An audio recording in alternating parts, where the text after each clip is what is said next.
नमस्कार। एनएमसी यानी कि नेशनल स्कॉलरशिप पोर्टल पर बहुत बड़ा अपडेट आया हुआ है। वो और जो स्टूडेंट अभी जो काउंसलिंग में भाग ले रहे हैं 23-24 के स्टूडेंट हैं वो उनको भी ये वीडियो देखना बहुत ज़रूरी है। और साथ ही 19 बैच से स्टार्ट है, ये जो गाइडलाइंस आया है तो 19 से लेके अभी करंट का जो बैच हमारा आएगा अभी 23-24, तो इन सभी स्टूडेंट को ये जानना बहुत ज़रूरी है कि जो आपका एग्ज़ाम होगा उसमें बहुत चेंजेस आया है।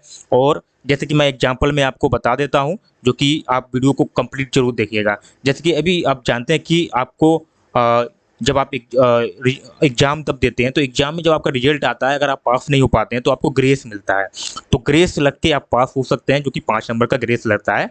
लेकिन अब वो एनएमसी ने रूल चेंज कर दिया है, अब आपको ग्रेस नहीं मिलेगा। ठीक है, क्लियर हुआ होगा। अब आपको ग्रेस नहीं मिलेगा। हालांकि मैं प्रूफ दिखाता हूं, बिना प्रूफ के मैं कोई वीडियो नहीं बनाता हूं। जब तक कोई कंप्लीट मेरे पास नोटिफिकेशन ऑफिशियल नोटिस नहीं होता है मैं वीडियो नहीं बनाता हूं। तो इस तरीके से कोई जानकारी अगर आपको चाहिए तो चैनल को अभी से सब्सक्राइब कर लीजिएगा, क्योंकि अभी तो आपको स्टार्टिंग है। उसके बाद आपको फर्स्ट ईयर में जाएंगे, सेकेंड ईयर में जाएंगे, थर्ड ईयर में जाएंगे, फाइनल में जाएंगे, इंटर्नशिप करेंगे, उसके बाद आपको जॉब करना, टोटल कंप्लीट डिटेल अगर मेरे चैनल से आप जुड़े रहेंगे तो आपको टोटल डिटेल मिलने वाली है। और कोई भी डाउट्स है आप कमेंट बॉक्स में हमको बता सकते हैं। तो जल्दी से स्टार्ट करता हूं। बहुत सारी इसमें जो है जानकारी दी गई है, जो कि ऑफिशियल नोटिस आया है एनएमसी की वेबसाइट पे, उस पर मैं चर्चा कर रहा हूं। जैसे कि अभी जो पासिंग मार्क्स है वो भी आपका चेंज हुआ है, तो वीडियो को लास्ट तक जरूर देखिएगा। सबसे पहले स्टार्ट कर लेता हूँ, मैं थोड़ा शॉर्ट में ही सीधा बताता हूँ। देखिए, ये जो गाइडलाइंस है कब से लागू होगी ये इसकी बता दिया गया, ये गाइडलाइंस। ठीक है, ये आपका 1 अगस्त को आ चुका है। ठीक है, तो 1 अगस्त से आपका लागू हो गया है, तो इसका मतलब हुआ ये 23-24 का जो बैच है उस पर भी लागू होगा।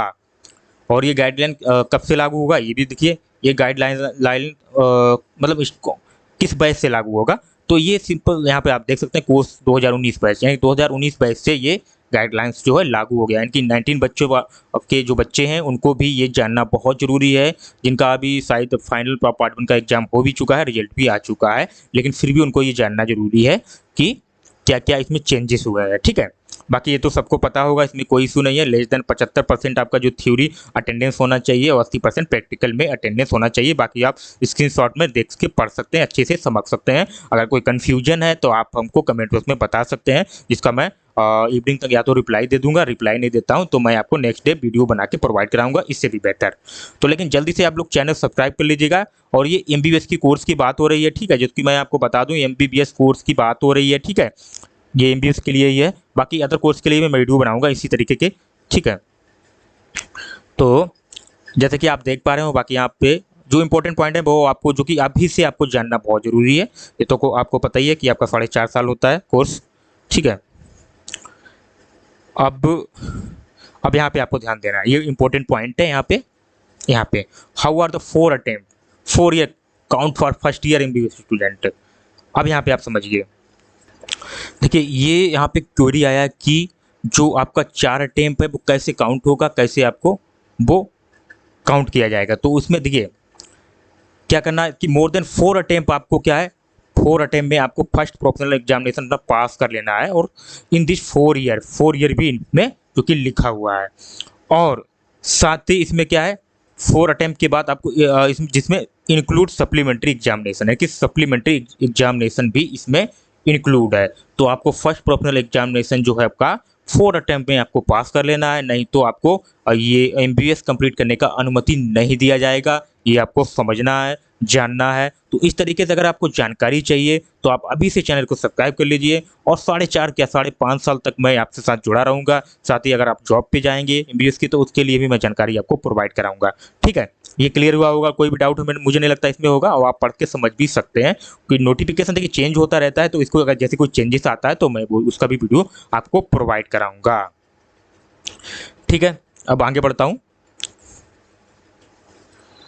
अब यहाँ पे देखिए, ये आपका जो थ्योरी और प्रैक्टिकल का जो मैं आप चर्चा कर रहा था, आपको बता रहा था कि थ्योरी और प्रैक्टिकल में क्या एलिजिबिलिटी है, यानी कि क्या चेंजेस आए हैं। पहले क्या होता था, हालांकि मैं थोड़ा पढ़ के बता देता हूँ।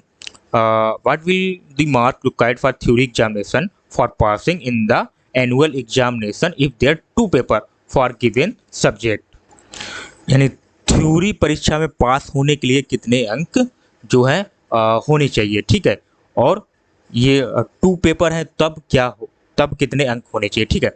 तो सिंपल सा यहाँ पे फंडा है, आप देख सकते हैं, एग्रीगेट करना है, ठीक है। यहाँ पे आप देखेंगे the aggregate sum total theory and practical for given subject shall be at least 50%, यानी कि प्रैक्टिकल और थ्योरी में जो है 50% होना चाहिए, डिक्लेयर स्टूडेंट सक्सेसफुल, यानी कि स्टूडेंट उसमें पास हो जाएगा, ठीक है। उसके बाद pass in subject the minimum score theory practical examination shall be at least 40% of the allotted mark. जो पासिंग मार्क्स है इसमें चेंज कर दिया गया, जो कि आपका 40% है, यानी कि जो आपका पासिंग मार्क्स है, सिंपल सा इन्होंने एग्जाम्पल भी दिया है। देखिए 50% में तो आपको पास होना है, देखिए ये तो वही है कि आप 50% लाएंगे आप पास हो जाएंगे, ठीक है। अब यहाँ पे आता है कि 40% जो पासिंग मार्क्स है, जैसे एग्जाम्पल में उन्होंने दिया है maximum allotting mark 100, the student have to score at least 40 mark out of 100, यानी कि आप 100 में से 40 नंबर लाते हैं। वेन देयर 2 पेपर, अगर 2 पेपर हैं तो आपका 200 हो जाएगा, तो sum total 2 paper shall be 40%, ठीक है। और उसके बाद the student had score sum total 80, यानी कि अगर 200 का है तो उसमें 80 हो जाएगा, नंबर आपका 80 हो जाएगा, ठीक है। और उसके बाद आप देखिए यहाँ पे, यानी कि 40% आपको पासिंग चाहिए, ठीक है। अब यहाँ पे आप समझेंगे, देखिए अब यहाँ पे कंडीशन क्या है कि 40% आपका या तो थ्योरी में हो या प्रैक्टिकल में हो, किसी एक में, और होना चाहिए आपका 60%, यानी कि होना चाहिए। थ्योरी में अगर आपका 40% आ रहा है तो 60% आपका प्रैक्टिकल में होना चाहिए, और प्रैक्टिकल में अगर आपका 40% है तो 60% आपका थ्योरी में होना चाहिए। देखिए यहाँ पे जैसे कि आप देख पाएंगे, तो पहले क्या था कि आपका जो टोटल 50% मार्क चाहिए था थ्योरी में, तो आपको 40% है फिर भी चलेगा, लेकिन कंडीशन ये है इसमें कि आपका जो प्रैक्टिकल है, ध्यान देना, जो प्रैक्टिकल है एटलीस्ट उसमें 60% जो है मार्क्स आना चाहिए, तब आप जाके पास हो पाएंगे। तो ये आपको जान लेना है, ठीक है। तो ये कंप्लीट डिटेल मैंने इसमें बता दी है, और अब फिर से मैं एक बार दोहरा देता हूँ। अगर देखिए अब पहले पहले जो पासिंग मार्क था वो 50% था, अब 40% कर दिया गया है, लेकिन 40% में एक कंडीशन है कि आपको प्रैक्टिकल में 60% नंबर लाना है, तब जाके आप पास हो पाएंगे, ठीक है। डाउट क्लियर होगा, ठीक है। अगर डाउट क्लियर नहीं है कमेंट बॉक्स में आप हमको बता सकते हैं, और ठीक है। बाकी ग्रेस का मैं जो कि बताने वाला हूँ आपको, will be the any grace mark university examination, कोई ग्रेस मिलेगा आपको यूनिवर्सिटी एग्जामिनेशन में। There shall be no grace mark in university examination, बहुत इंपॉर्टेंट है यहाँ पे, ये ध्यान देना आप लोग को, अभी से ये रेडी हो जाना है पढ़ाई करने के लिए, क्योंकि ग्रेस आपको नहीं मिलने वाला है इस बार से। ग्रेस ये खत्म हो चुका है, यानी कि डिलीट कर दिया गया उसको, ग्रेस वाला कोई भी यूनिवर्सिटी में। और जो ये रूल जो लागू हुआ है, जो कि मैंने आपको बताया 19 बैच से स्टार्ट है, यानी कि 19 बैच वाले अगर आप फाइनल का एग्जाम देंगे, अगर मेन का एग्जाम देंगे, फाइनल का मान के चलिए मेन का भी एग्जाम देते हैं, फिर भी उनको ग्रेस नहीं मिलेगा। और 23-24 का तो छोड़ ही दीजिए आप लोग, यानी कि 23-24 का तो उनका तो हो ही जाएगा, उनका तो लागू है ही है, और 19 बैच से स्टार्ट है, 19 बैच से लागू है। तो इस तरीके से कोई जानकारी अगर आपको चाहिए तो चैनल को सब्सक्राइब कर लीजिएगा, जिससे कोई भी आपको आगे प्रॉब्लम्स नहीं आने वाली है। अभी एक यहाँ पे और कंडीशन निकल के आया, हालांकि आपको इतना नहीं जानना है, इसमें फ्री में बता देता हूँ। ये अपॉइंटमेंट जो एग्जामिनर होता है, जो आपका एग्जामिनर जो आते हैं, जो आपका प्रैक्टिकल हुआ ये जो कराते हैं उनके लिए है, ठीक है। कितने एग्जामिनर होने एक स्टूडेंट पे, तो उसमें दिया गया 2 इंटरनल 2 एक्सटर्नल होने चाहिए। और बाकी मैं थोड़ा इंपॉर्टेंट पॉइंट यहाँ से देता हूँ।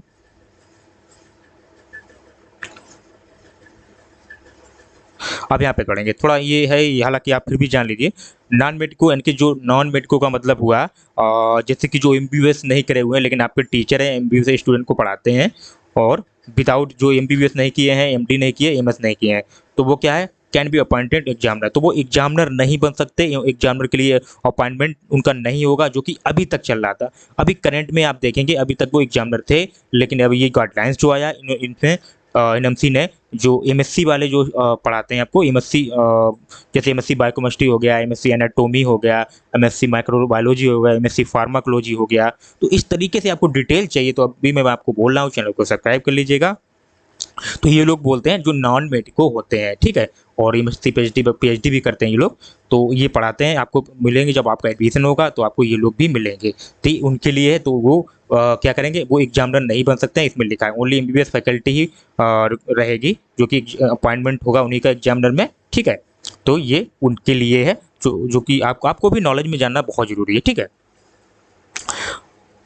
अब यहाँ पे देखिए नीचे बहुत इंपॉर्टेंट पॉइंट है जो आपको जानना जरूरी है। From which batch the family adoption program, ये फैमिली अडॉप्शन प्रोग्राम एक स्टार्ट हुआ है जिसे बोलते हैं हर घर में एक गोद लेना। कोई एक स्टूडेंट जो हर घर में एक गोद लेगा। अब गोद का मतलब ये नहीं हो कि गोद ही ले लिया, मतलब आप जाएंगे जो कम्युनिटी मेडिसिन का जो आपका क्लास चलेगा उसमें आपको इस पर कंप्लीट डिटेल बताई जाएगी, ठीक है, कैसे आपको ये करना है। इसे FAP भी बोलते हैं, फैमिली अडॉप्शन प्रोग्राम, ठीक है। और ये लागू कब से होगा, ये लिखा हुआ है फ्रॉम बैच एडमिटेड इन 23-24, ठीक है, ये लिखा हुआ है एडमिटेड के लिए। हालांकि लागू पहले से ही है लेकिन ये 23-24 से भी हुआ है, ठीक है। और ये मैंडेटरी है जो कि सबके लिए है, ठीक है। अब ये बहुत इंपॉर्टेंट पॉइंट है, यहाँ पे बहुत ज़्यादा इंपॉर्टेंट पॉइंट है, यहाँ पे 16 नंबर पे।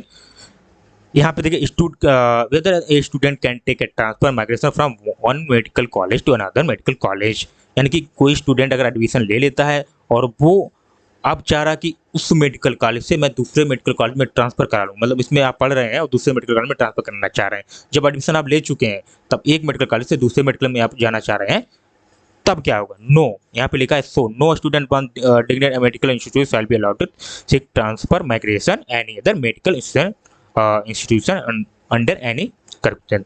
तो इसमें क्या है कि आप क्या करेंगे, आप जब एडमिशन ले चुके हैं तब आप कोई भी दूसरे मेडिकल कॉलेज में अपना ट्रांसफर नहीं करा सकते हैं, माइग्रेशन नहीं करा सकते हैं, ये आपको ध्यान देना है। तो आपको जो स्टूडेंट अभी काउंसलिंग करा रहे हैं तो उनको भी ये वीडियो मैं इसलिए बोला था कंप्लीट देख लीजिएगा कि अभी से समझ लीजिएगा। ऐसा नहीं आप जहाँ एडमिशन ले लिए हैं आप चाह रहे हैं कि बाद में ट्रांसफ़र में करा लूँगा, तो ये संभव नहीं है। NMC की गाइडलाइंस आ चुकी है जो कि मैंने विद प्रूफ के साथ आपको बताई है। तो इस तरीके से कोई जानकारी चाहिए तो चैनल को सब्सक्राइब कर लीजिएगा और जल्दी से चैनल को सब्सक्राइब कर लीजिए जिससे कोई भी नोटिफिकेशन आपको मिलने वाला है, ठीक है। अब मिलते हैं नेक्स्ट वीडियो में, तब तक के लिए जय हिंद।